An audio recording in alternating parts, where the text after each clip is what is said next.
and friend, Arian Tar.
my goodness, knight d8? Whoa. Bishop g5 with No mate. way. He has to give it. Mate! He voted mate!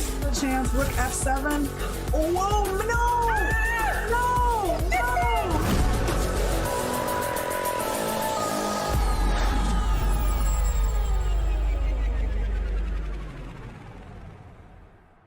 Hey, so what's your rating these days? About 2100. Wow, that's amazing. Puzzles. What?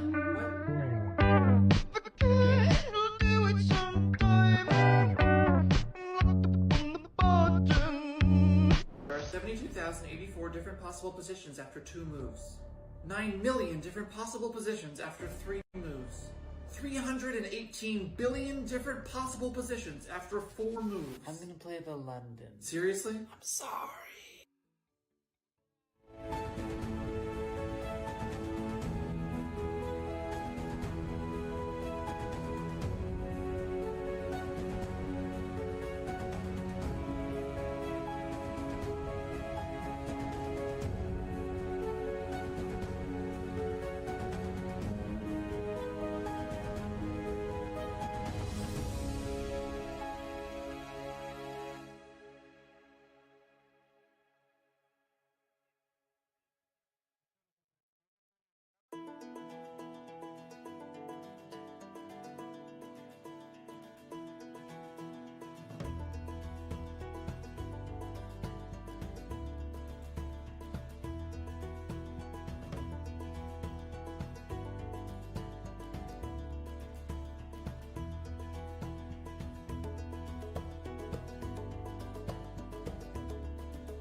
Norway, land of fjords, majestic mountains, cliffs and waterfalls.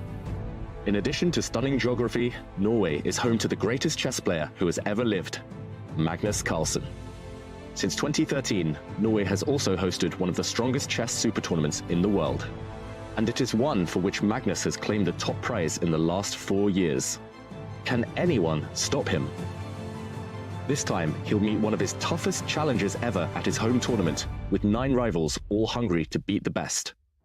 From Carlsen's fiercest online rival today, in their first classical over-the-board battle in nearly 4 years, Hikaru Nakamura, to the young star Carlsen once handpicked as his most worthy championship opponent, Alireza Firouzja.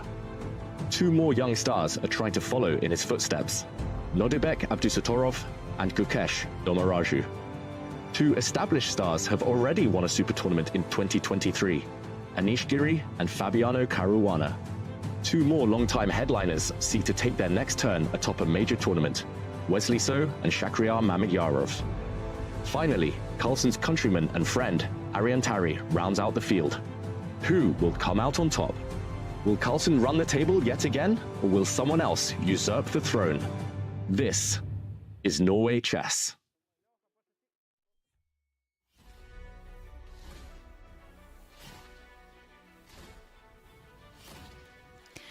Welcome to round 6 of Norway Chess, and it might be peaceful outside in Stavanger, but inside the arena of Norway Chess, a storm is brewing. After yesterday's unexpected result, the competition has been thrown wide open, setting the stage for some thrilling battles. I'm your host, International Master Ivanka Hauska, and as always, it's a great pleasure to be here calling the action alongside legendary Grandmaster Judith Polgar and the magnificent Grandmaster and commentator David Howell. And Judith, after yesterday's unexpected result, the competition has been blasted wide open. What can we expect from the players? Well, we can see that more than half of the tournament is over, right? So this is going to be something very, very interesting coming up. It was very interesting to see how Fabiano drowned versus Mamedyarov, and at the same time he lost heavily. It was very painful for him, but he was such a lead ahead of the others that even now he's ahead with 1 point. So if he can recover and his mindset is right, then it means that he should be still extremely happy to be in the lead and get ready to play today. Get ready to play today. And David, when it comes to the tournament, is now in the final stages. Does this mean the players are going to now start taking risks? They certainly have to, especially that chasing pack who are hunting down Caruana now atop the leaderboard. It's still wide open. 9 of the players could still feasibly win the tournament, but they have to win in the classical. Armageddon won't cut the mustard right now. It's all about taking risks, and for those who pays off the risks, yeah, I think everything is still possible. Everything is still possible, and after yesterday's results, well, there was a lot of emotion at stake, as Judith highlighted, because Fabiano Caruana did crash out to a superb Shakhriyar Mamedyarov. Other results: Magnus, Carlsen defeating Anish Giri in the Armageddon portion. What other results, Judith, interested you the most about yesterday? For me, it was very interesting to see Hikaru, how he was determined to win in a classical game, because he knew that Mamedyarov is going to give a good fight for Fabiano, and whatever happens there, I know that Nakamura is following all the other games pretty heavily, but still he knew that this round can be the moment for him, I believe, and he knew that the underdog is doing pretty badly. It was his birthday, maybe he did not know about that, I don't know, but you feel it when you still want to fight for the first place. You know that the other one, your rival, has to lose, but you have to score the full point. And he knew it. He was playing a tricky opening. Well, not so tricky, but it was a slow opening. But somehow he outplayed Tari in a very, very convincing way, I must say. Yeah. And David, any of the Armageddon results that kept you entertained? Yeah, all of the Armageddons. That's the beauty of Norway chess.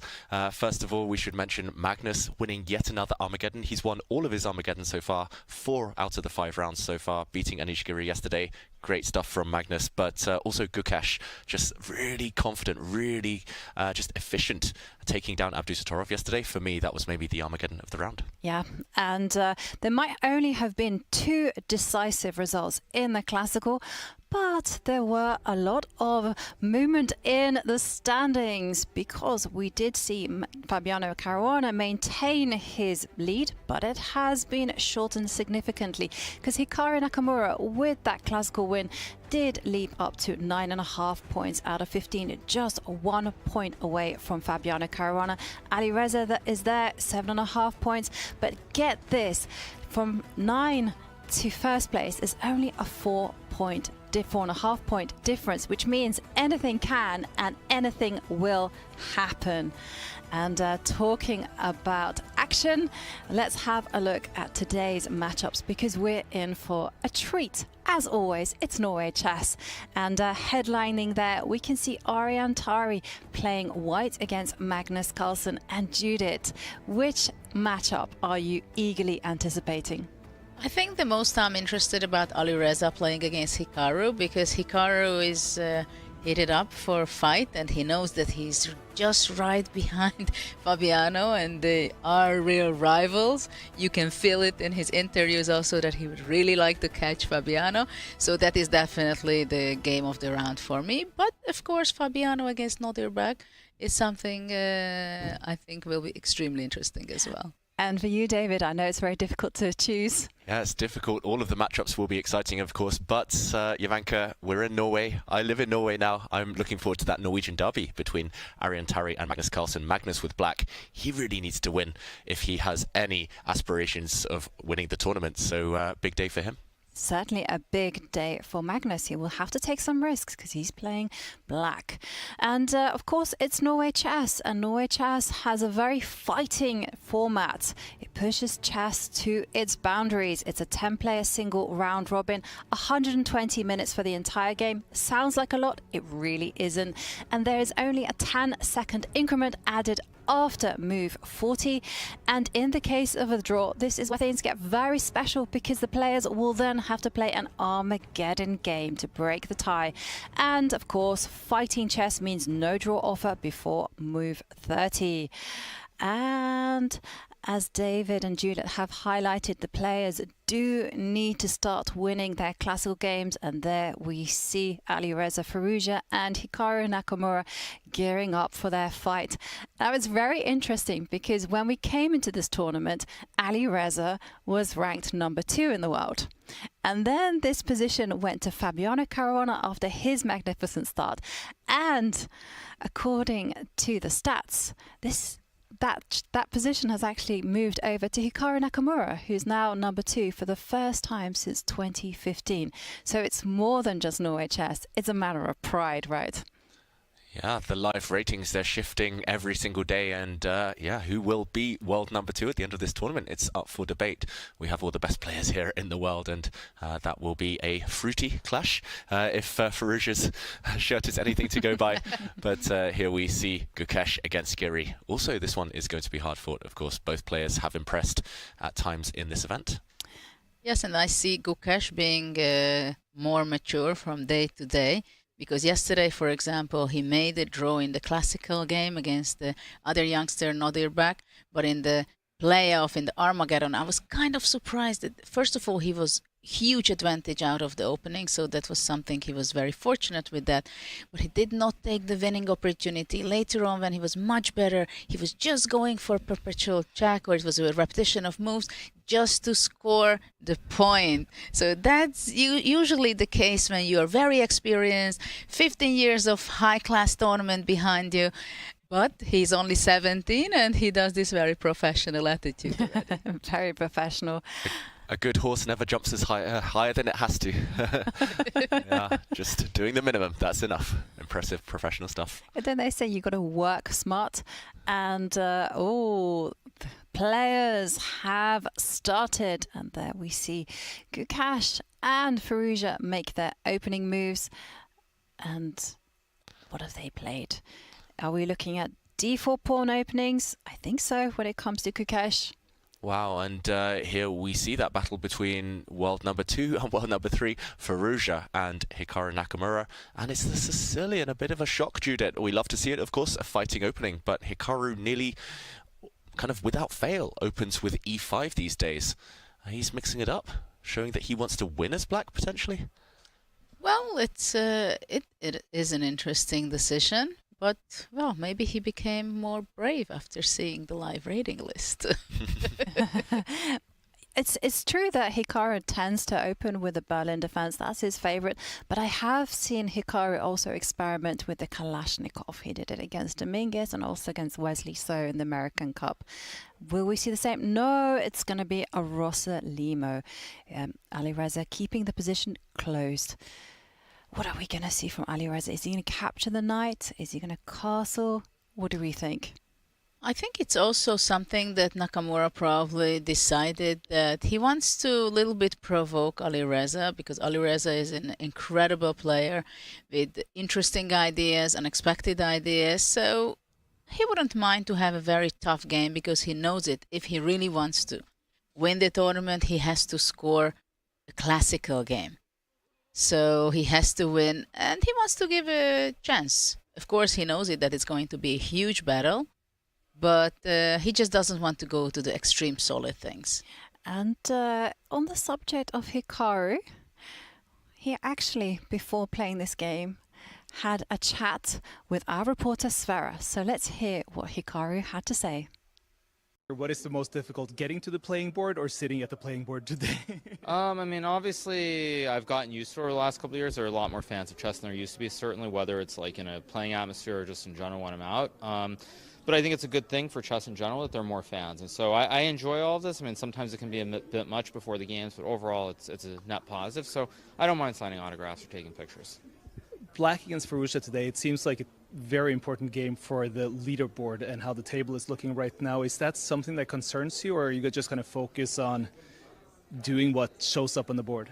You know, I think if this was maybe a normal scoring format where it's like 1 for a win and half point for a draw, I think, you know, maybe I would think it's quite important. But I think certainly this format where you have a win in Classical being worth 3 and then say you draw a game, win in Armageddon, something along these lines, being 1.5 points, I sort of feel like you just play it one game at a time and see what happens. And as I've said before, if other players just win every game in Classical, there's nothing you can do about it, but you just try to focus on playing good moves, and if you play good moves, good things should happen. We look forward to it, Hikaru. Thank you. Sure. Thanks. And there we see Hikaru giving his thoughts surrounded by children. And we fast see chess becoming more and more popular in Norway. I know one thing, that it's kind of a New Year tradition that once the New Year celebrations are over, you go and watch the World Rapid and Blitz on TV. Every family now in Norway does this. And as a result, Magnus and Arjen have a lot of supporters. Wow, I didn't know this, that it got to this point in Norway. That's fantastic. I met these kids out there and they were really enthusiastic, rooting for Magnus. And when I said, if it's not Magnus, they said, for Hikaru.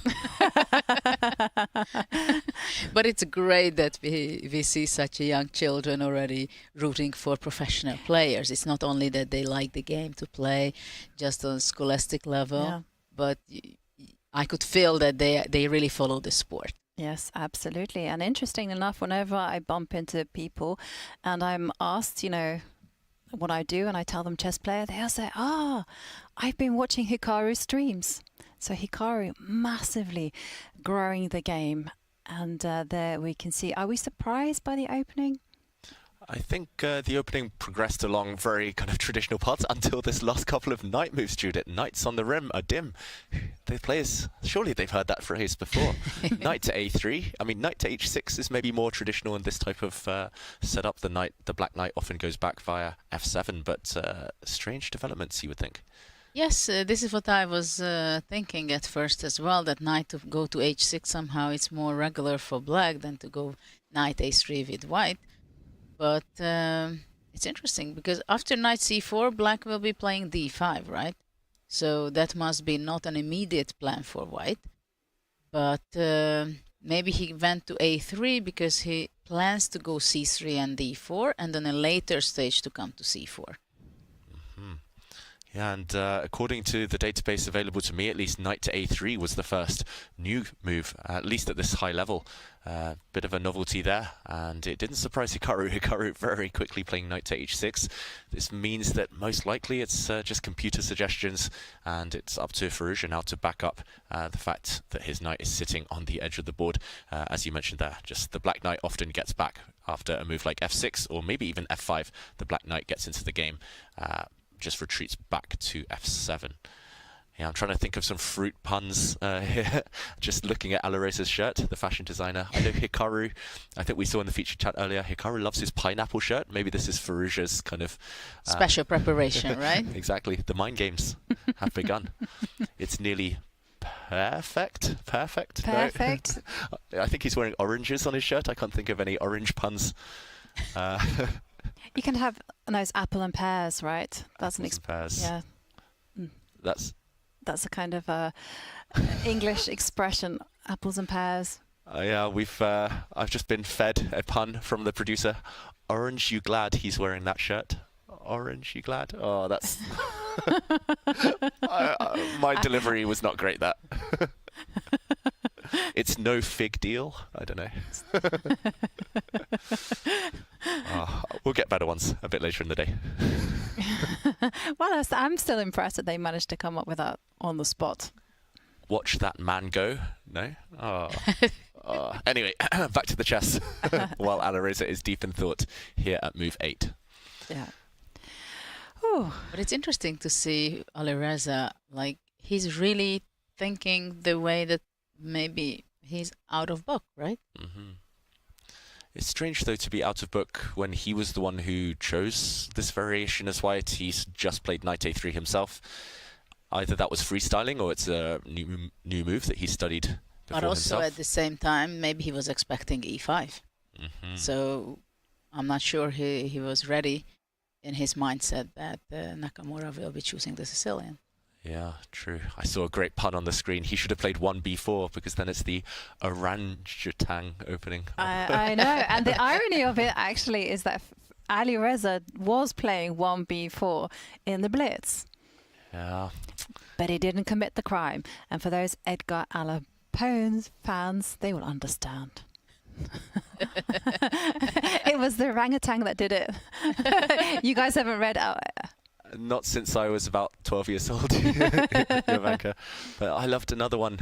He's the juicer today. Alareza's the juicer. Oh, very good, very good. Shout out to Hikaru and his streams. But yeah, meanwhile, I think let's do a roundup of the other openings. This one is yet to proceed. I think once White decides what to do with the center, maybe c3, d4 most likely, then we'll come back to this and discuss the plans. Still very standard stuff so far. And okay, taking a look at the bird's eye view, I can see a few positions that are catching my eye. Which ones are catching yours, Judith? I was just looking for a second the Tari's game, how the developments are going on versus Magnus. And it's interesting that Magnus played Sicilian also. It seems like it's a Sicilian day. And but it was the 3 bishop b5, very solid play by Tari. And of course for Tari it would be very important not to lose today because it was a very painful loss yesterday. And somehow he should start scoring more and more points, right? So this is a kind of an understandable decision that he wants to go on the solid way. But after that, he played black played knight d7, which is more for looking for a longer game, not exchanging the bishop on d7. So I think it's going to be later on a more complicated game. Black will develop knight f6, plays a6, b5, probably bishop to develop to b7, e6 or g6. But I'm expecting an interesting middle game there. Yeah, so it didn't kind of start as the open Sicilian, but kind of the themes will be very kind of similar, reminiscent of the open Sicilian now that White has played this move d4. And Judith, you mentioned as Black, Magnus, Hikaru, they're playing the Sicilian. They want to win, of course.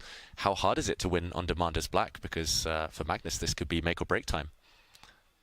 Well, generally, I think to win on demand, it's already very difficult. And I'm not sure exactly when you play against a lower rated or lower level player like now, Tari versus Magnus, whether it's such a big difference whether you're black or white. But I think for Magnus, he likes challenges. And I think it might be something that it forces him to come up with some interesting, original, maybe even suspicious ideas just to create something messy position. And we have g6 on the board, which is logical that he wants to be more sharp with having a fianchetto bishop and provoking a little bit Tari. But of course, it's never easy to win on demand. And especially, I think Magnus is having more and more pressure on him, that he really feels it, that something is not working on his way. And I was kind of surprised and worried when yesterday he went to the confessional booth and he admitted that he blundered that specific move. And he thought that he's much better in that position. So there was a misjudgment, I think, in the position. It's true that it was difficult, or more saying that it was dangerous for Anish.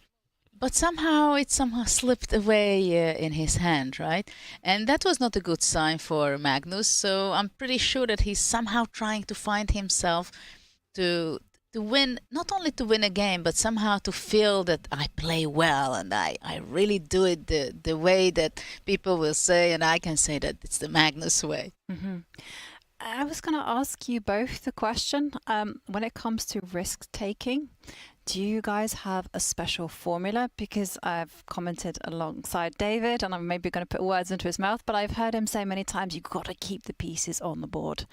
You've got to make sure that there's a lot of tension. Do you have anything? For example, yesterday we've seen something like this between Nakamura and Tari, because yes, that's kind of a strategy that you want to keep on the board the pieces. It's not necessarily that you are even having with white the big advantage probably you cannot have simply. But I think it's very important to keep the position. A lot of pieces, you have to make plans, decisions, pawn structures, how to do it. So this is why many people start one knight f3 when they have to win. There was this famous game between Kasparov-Karpov 87 World Championship match when Karpov was leading 12-11, and there was a must-win situation for Garry Kasparov, and he knew that there is no way that he is going to be winning just like that. He has to play a long, exhausting game. And then it's nerves and luck. Okay, I'm going to put you both on the spot. What openings would you both play when you're in a must-win situation with the black pieces? Well, against what? Okay, so if I go e4, as exactly like Magnus has faced. I think it depends against who I'm playing with, because if I know exactly what opening someone who you know who's going to be solid, lower rated than you, solid.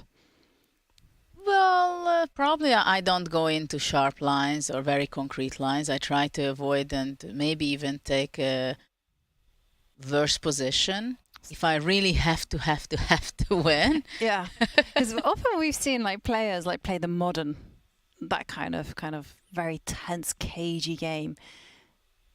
Would you do the same? No.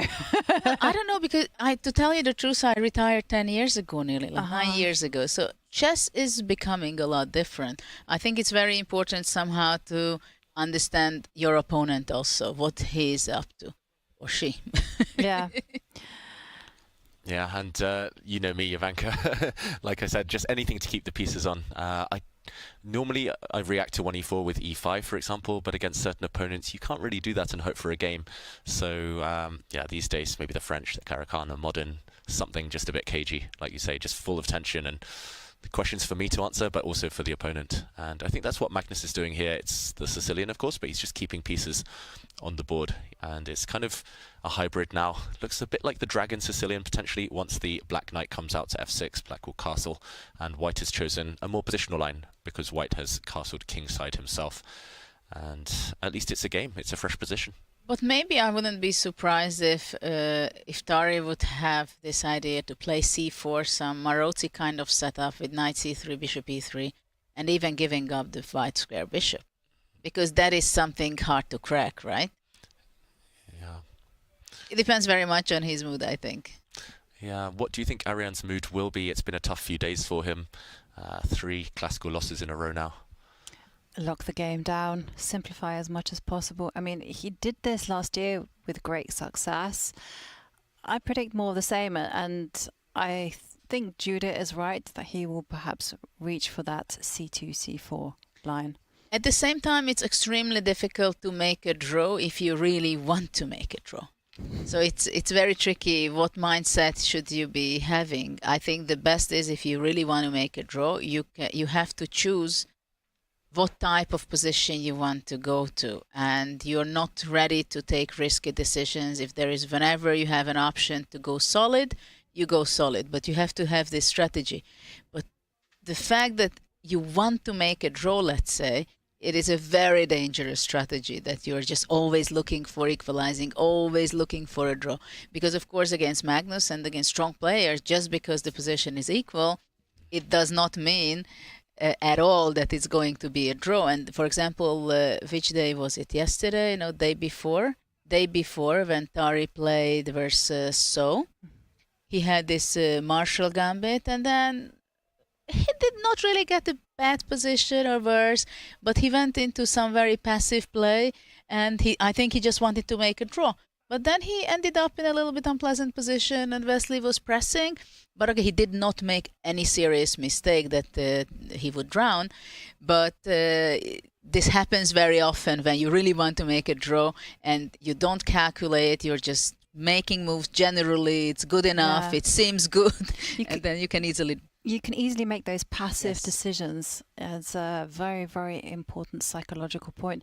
And I remember, I think it was a quote from Vichy in his book Mind Master, who said there's nothing worse than needing a draw, being close to the draw, but that draw not being there. Just out of reach. Now, we've all been there in that situation.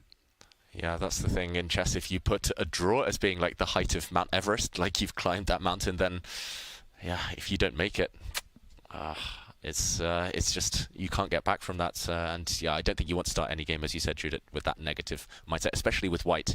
It's so easy to go wrong. And actually, in this tournament, black has won 60% of the decisive classical games. So that shows having the white piece is not necessarily a safety net. Yeah. But you know, it's very interesting. I think Vichy is one of the guys who is so strict. Like, he knows it exactly. If you want to make a draw, don't pretend to do something. No, you want the draw. You're not hiding it from anybody. Everybody can see it. You just go for it, exchange everything, and it's a draw. Don't think that, okay, I want to draw, but I also want to play, and I don't want it to be so transparent. No, I want to draw, I want to draw. And once, actually, I did this to Vichy, because we played incredible, interesting games.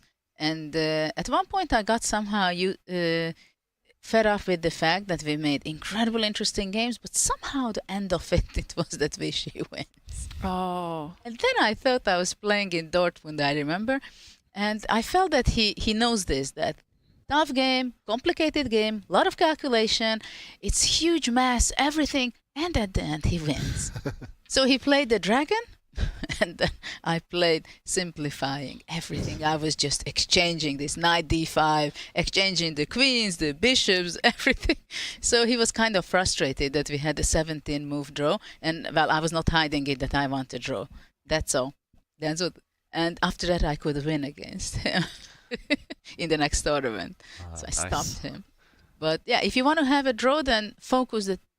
Don't try to trick yourself and the audience. Go for it if you have the option. But of course, this is an opening with Magnus that, of course, you cannot simplify the position and go for it completely.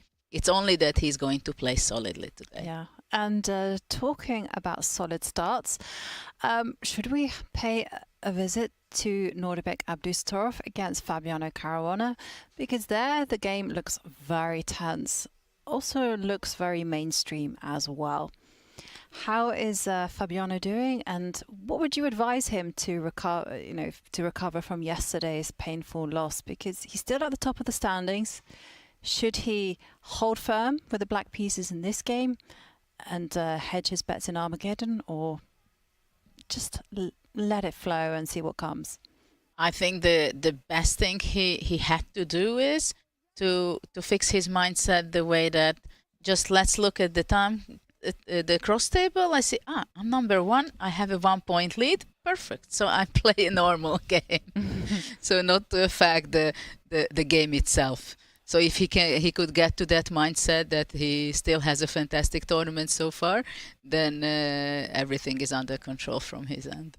Yeah, I totally agree. Just stem the bleeding, make sure things don't spiral out of control. It was just one bad day, but he's had several great days, Fabiano. We can definitely tell, as you mentioned, Jovanka, his change in approach, though. His last black game, he played this fiery French against Faruja, and now against another teenager, he's kind of locked it down. It's the Berlin, a variation of the anti-Berlin, so we've only seen one set of piece trades so far, but very solid stuff. And yeah, here it's all about whether white at some point can break with a move like d4. You often need to prepare this with several moves. And meanwhile, black is very solid. Black's knight will go back eventually. Black will castle the king, most likely on the king side, but can sometimes go queen side. And it's a lot of maneuvering ahead. Judith, did you ever have this type of position in your career? No, I was not a big fan of playing this kind of close position and giving up the bishop and exchanging on c6. So I think I wouldn't be happy to play it with either color somehow. It is a very slow maneuvering. I mean, b6. I'm not sure I completely understand why was this important, but probably it's just that black has time. He does not have to rush with a castle. He does not have to rush with knight d7. Probably he's going to be playing a5, also maybe knight a5 or something that he might be worried a little bit. But in these positions, there are so many small things happening, right? And many of the games end up in a very equalish position and they lead to a draw also. So here you have to have a lot of patience and you have to be appreciating every little sign of maybe I can get a more pleasant position kind of attitude. It's not that you have advantage, really. It's just maneuvering and you feel happy. You're maneuvering back and forth with your knight, and whether d4 will be possible. On b3, I'm not crazy to see the knight, to be honest. I was just going to say something quite interesting. So b6 isn't a main move at all. In fact, it's only been played once before. And the main line is actually to retreat the knight to d7, and then the white knight will spring to g5, and then there will be some trades. So this is probably why Nodirbek has now gone into the tank and is thinking about Fabiano's plans. I mean, Fabiano is also, I mean, he's so famous for his prep, right? It's like his reputation precedes him. So is there that as well going on in the background? Yeah, certainly. Fabiano is an expert on these types of positions with white as well as black, so he knows kind of what is potentially a bit annoying for the black setup, how to pose problems there, but he also knows black's best and most solid defenses. And I really like this move, as Judith says, kind of cutting out the white knight, which wanted to go to the edge of the board to attack this pawn on b7. That's gone. And yeah, I think if given the opportunity, Fabi might even keep white guessing here by making a move like queen e7 and hinting that he might even castle queenside with the black king, where he has a lot of pawn shelter. So, okay, knight g5 on the board, Jovanka. Yeah. Typical idea. It is a typical idea. He also could have perhaps also exploded open in the center with d4, but that would have left to a completely different type of game. So, wow. I like this chat comment. Fabi doesn't play chess. Chess plays through Fabi. Great quote. But you know, it's interesting that in these kind of positions, it's important to understand that for the top guys who are working on these kind of position, analyzing, I mean, it seems like it's just a position, nothing concrete. And maybe some people think that the players are not working out in details these lines, but actually they do. So the reason is because they have to understand the details of it. What happens, what changes in a position once you play b6 or even c5 maybe, or what happens when you play h6, or can you castle already earlier? Or for example, in the previous move, if black would have played knight d7, then knight g5 is something that definitely the black bishop would be captured.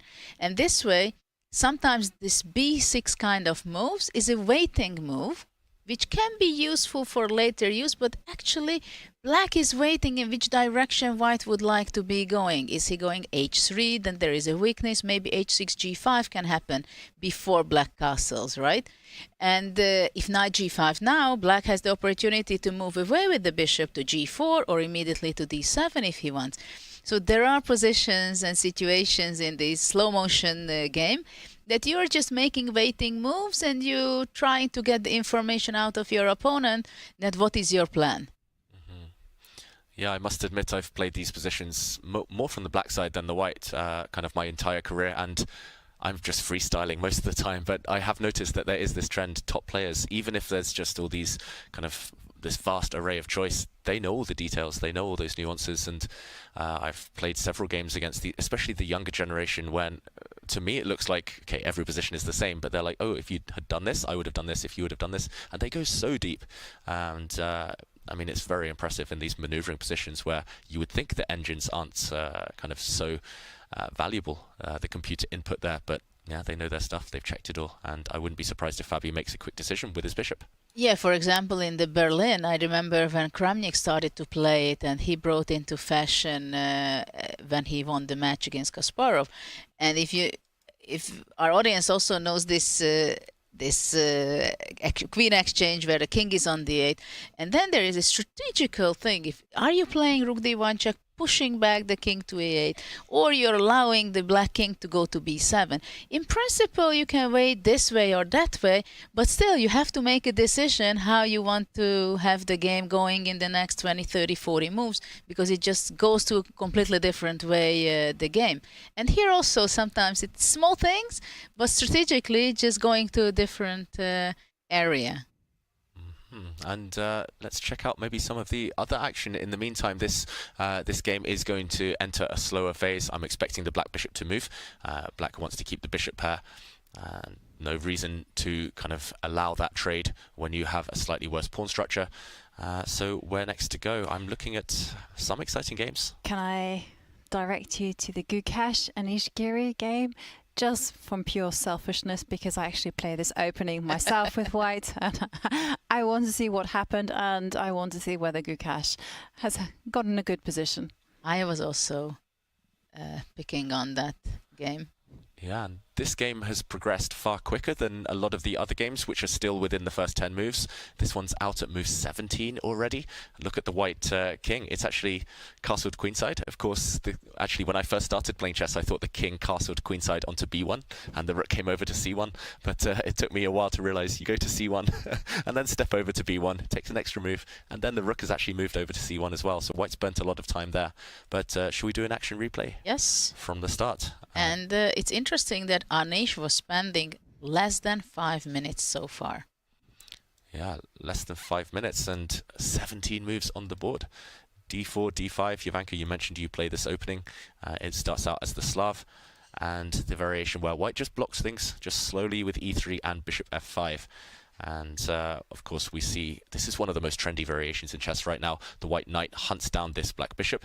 Actually, if white doesn't play this, then black pretty much has a London system with colours reversed, and therefore a very healthy, solid position. So white hunts down the bishop pair, and eventually this bishop drops back. We see queen to b3, hitting the b7 pawn. This is the one downside behind developing black's c8 bishop early. And after queen c7, the move castle queenside. If this bishop was allowed to live, then this would be a precarious decision with the king on c1. But of course, this bishop on g6 will not survive too much longer. It will get traded off after a trade of pawns here. a6, preparing a pawn storm on the queen side. We see the trade at king b1, and the black pawns start advancing. And after d takes c5, rather than a recapture, black improves his knight first of all, and this is the current position. After rook to c1, knight to e5. Interesting last move, maybe unexpected last move, trying to jump into c4. And what do we make of this? Because you mentioned Anish has played super quickly Judith, but Gukesh has been the one burning time. He spent almost half an hour up to this point, so maybe out of book here as white. Very interesting position, I must admit, to have the king on b1 in this position. And white has an extra pawn, and the c5 pawn somehow looks like not weak at all. But I'm pretty sure that black wants to take it back in a later stage. And yes, indeed, knight will come to c4, I believe. The question how white wants to develop with his pieces, with especially the f1 bishop. If queen f2 seems to me that it's possible to move away to open up the diagonal for the bishop. Or also I'm thinking whether can white play e4 and activate the d2 bishop?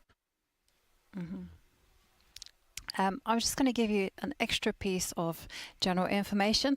There was only really one game in the database, not with the knight coming to e5, but it was played just now by Gukesh with the white pieces against Aravind, and there Gukesh won.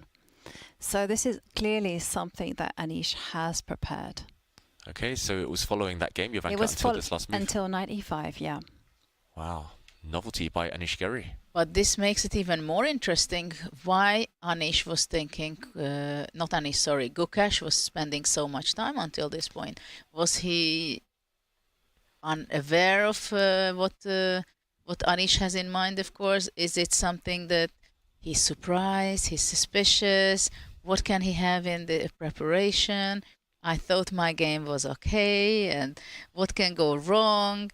So you have this hesitation in your brain, right? When you think that something went okay, and your opponent is just flashing out the moves as, I know what I'm doing, I'm going to show it.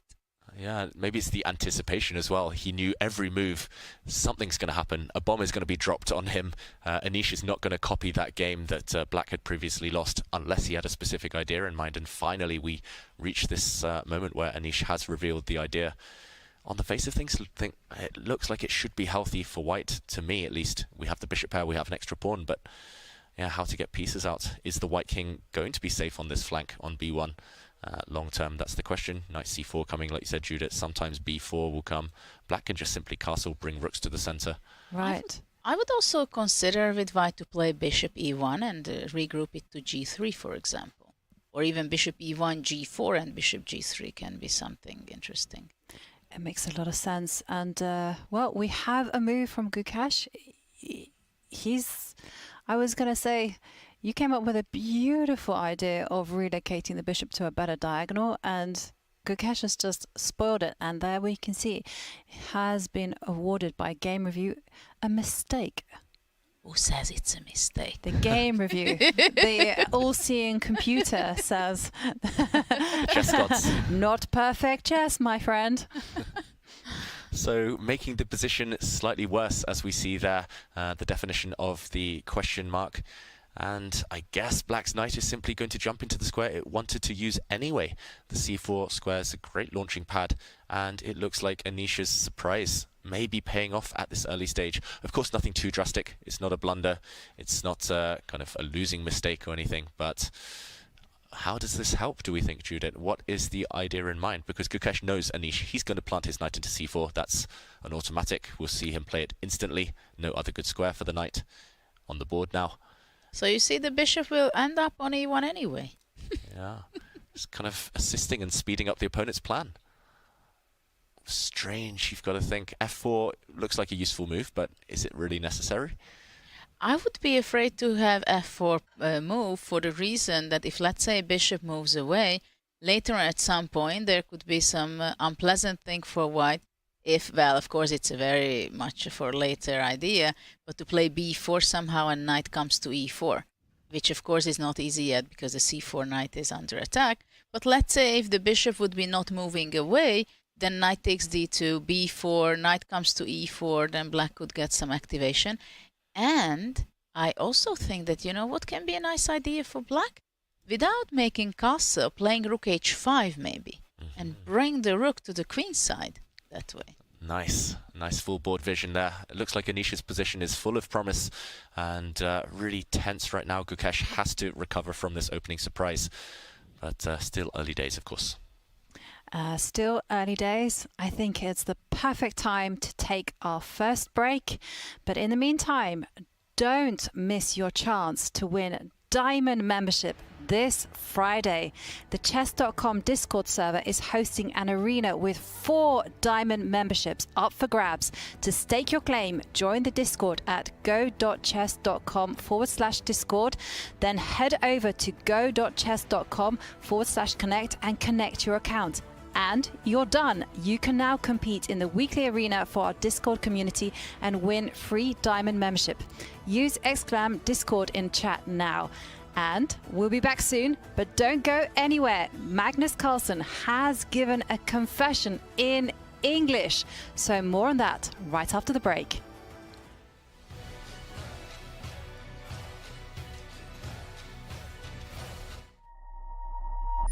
Chess.com's game review recently got a major update.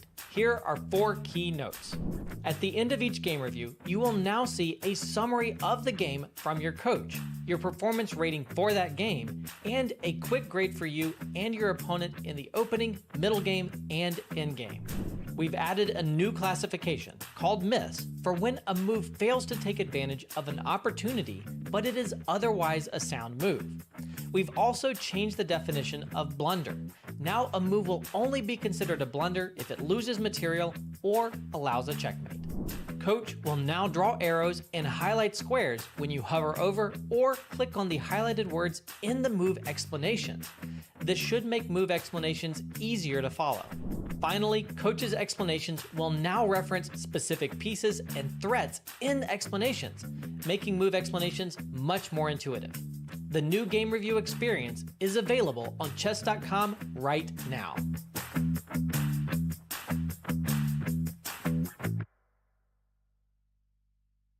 What's the best way to follow any chess event from the Champions Chess Tour to the Candidates, Speed Chess Championship, Title Tuesday, FIDE World Championship, and so much more? Chess.com/events has all of the top chess tournaments played both over the board and online. Analyze and review games from the world's greatest players with live commentary, cloud analysis, opening explorer, and table bases. Find all the key event information, including schedules, prizes, results, news reports, player bios, tie breaks, and more. Even compete by voting for your predicted results. Explore chess.com/events today on web or with our iOS and Android apps and experience chess like never before.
Welcome back. And in the run-up, we did promise you a confession from Magnus in English. And here he is, asking the audience and us a very sincere question.